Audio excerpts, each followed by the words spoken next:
निश्चित रूप से मुझे आकर के बहुत खुशी हुई और मैं एक आते ही असम में अपनी ओर से एक लाइन दिया था कि गांव में गवर्नर गवर्नर गांव में जाएगा।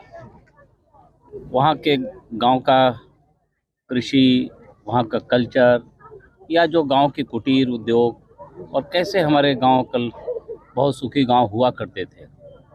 आदरणीय प्रधानमंत्री जी कहा करते हैं, मुझे विकास भी चाहिए और विरासत को भी संरक्षित रखना है।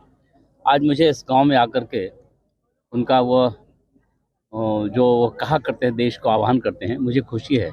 मेरे इस सुंदर असम राज्य के इस गांव में मुझे विकास भी दिखाई पड़ रहा है और मुझे विरासत भी दिखाई पड़ रहा है। हमारे संस्कृति जिसके कारण हम कभी इन कुटीर उद्योगों से हम एक समृद्ध भारत हुआ करते थे, फिर मेरा गांव उसी पुराने वैभव की ओर वापस आ रहा है। प्रसन्नता हुई। गांव के कल्चर, गांव के संस्कृति बहुत ही अनुकरणीय है। पूरे देश से लोग जब आएंगे, इन गांव में जब निवास करेंगे और देखेंगे और तो उनको अच्छा लगेगा कि मेरा इस असम में मेरी संस्कृति कितनी सुरक्षित है, संरक्षित है। बहुत धन्यवाद।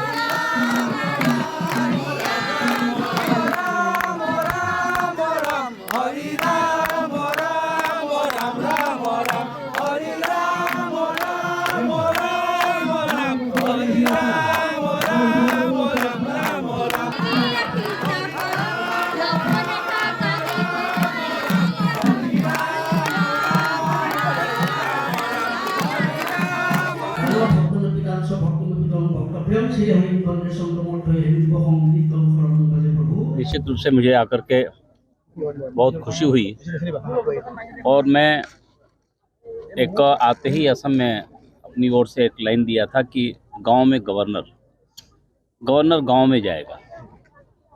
वहाँ के गांव का कृषि, वहाँ का कल्चर या जो गांव के कुटीर उद्योग और कैसे हमारे गांव कल बहुत सुखी गांव हुआ करते थे।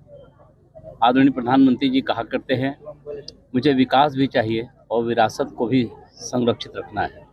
आज मुझे इस गांव में आकर के उनका वो जो वो कहा करते हैं, देश को आह्वान करते हैं, मुझे खुशी है। मेरे इस सुंदर असम राज्य के इस गांव में मुझे विकास भी दिखाई पड़ रहा है और मुझे विरासत भी दिखाई पड़ रहा है। हमारे संस्कृति जिसके कारण हम कभी इन कुटीर उद्योगों से हम एक समृद्ध भारत हुआ करते थे, फिर मेरा गांव उसी पुराने वैभव की ओर वापस आ रहा है। प्रसन्नता हुई। गांव के कल्चर, गांव के संस्कृति बहुत ही अनुकरणीय है। पूरे देश से लोग जब आएंगे, इन गांव में जब निवास करेंगे और देखेंगे और तो उनको अच्छा लगेगा कि मेरा इस असम में मेरी संस्कृति कितनी सुरक्षित है, संरक्षित है। बहुत धन्यवाद।